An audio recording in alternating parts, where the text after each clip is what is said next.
Now today I plan to bring the solution to a problem that doesn't really exist. I plan to build and create the ultimate triathlon shoe, a shoe that can be clipped into your bike pedals for maximum efficiency and can be running.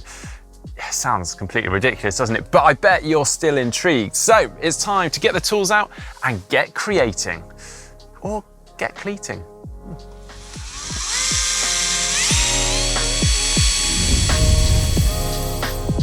Right then, I think this is going to be the victim in today's video, a pair of old on-cloud surfers. It wouldn't be my first and ideal choice. I'd actually rather go for a set like this, the on-cloud Rush, a nice pair of lightweight race flats, but unfortunately these haven't had all that much airtime or that much use for that matter actually. So I'm not really willing to sacrifice these just yet. Whereas these guys, well, they've had plenty of use and plenty of airtime, so they're perfect for the job.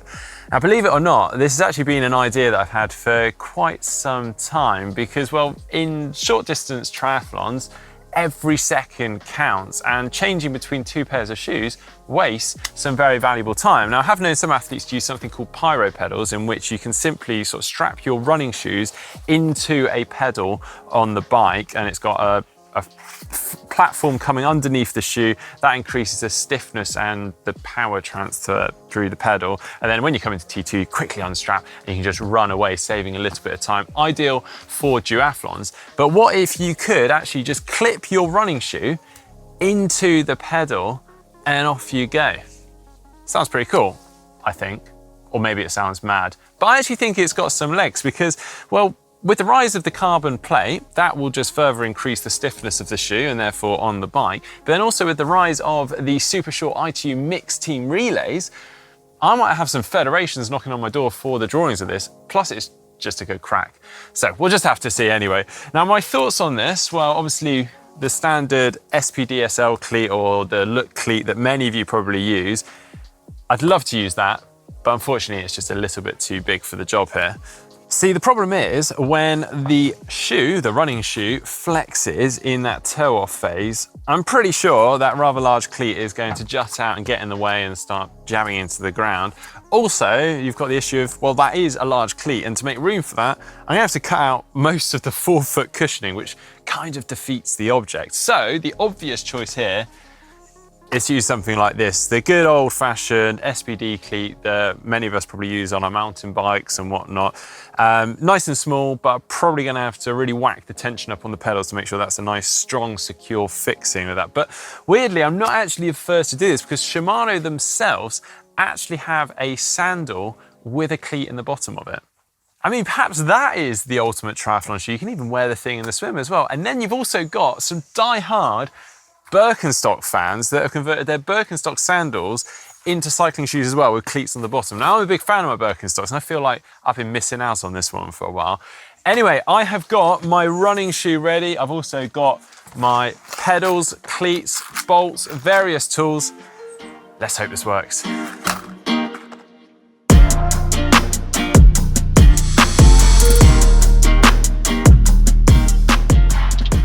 Okay, so first off, I've got my mountain bike shoe out and my running shoe just for ease because it's a smaller cleat so I can easily line them up. So what I'm doing is I'm putting the running shoe and the mountain bike shoe alongside each other, nice and straight, and I'm going to mark up where that cleat lines up with.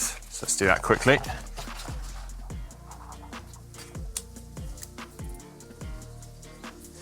And that is pretty much, well, it's that middle cleat right here, which is quite convenient. Thank you very much, On. Made my life a lot easier. But I do know I need to make sure this spindle is clear of the shoe. So if I just roughly place that up against, that's all right, yeah. Okay, so yeah, that's about right there. Okay, so I actually need to position the cleat across slightly. So actually, I'm gonna have to cut into this lug ever so slightly as well. Hopefully that works. Right, let's get going.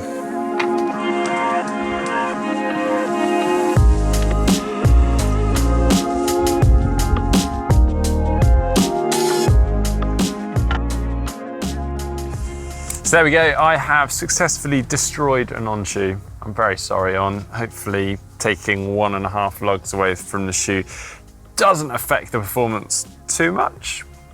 Anyway, got rid of those. That has made room for the cleat, well and truly, but also importantly for the pedal so that it can slot in there. I'm really worried I might have to get rid of more of these lugs.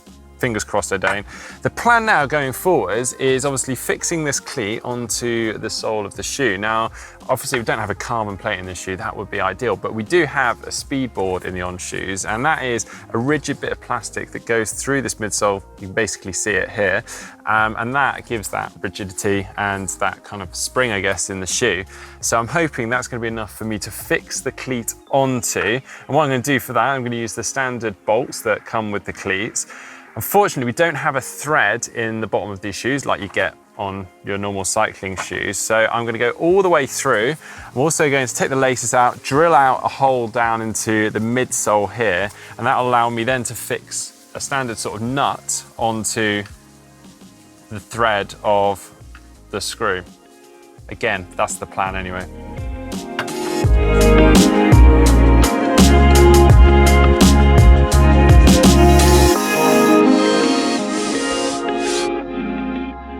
Okay, well that was a little harder than I expected, and started to make quite a bit of mess. I had to get the pliers out and just start picking away at the inside because, well, it's quite hard to get in here. So, but I've got a cleat on my shoe. Look at that.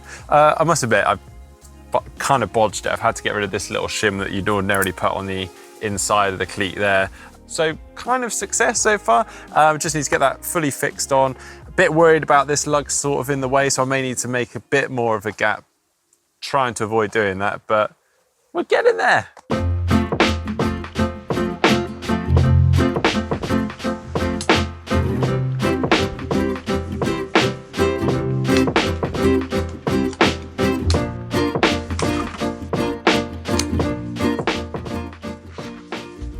Well, the ultimate triathlon shoe, all done. Look at that. Ready for its maiden voyage. All right, let's do it.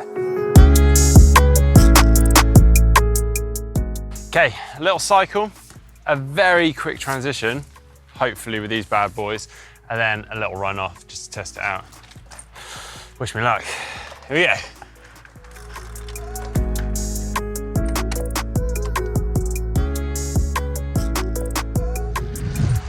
They're working. Feel pretty good. Nothing's fallen off yet.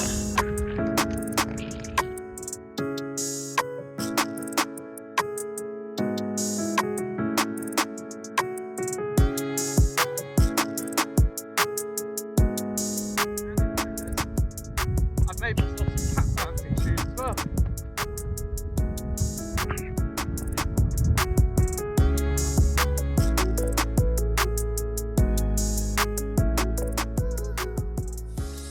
Well, I'd say that is a success.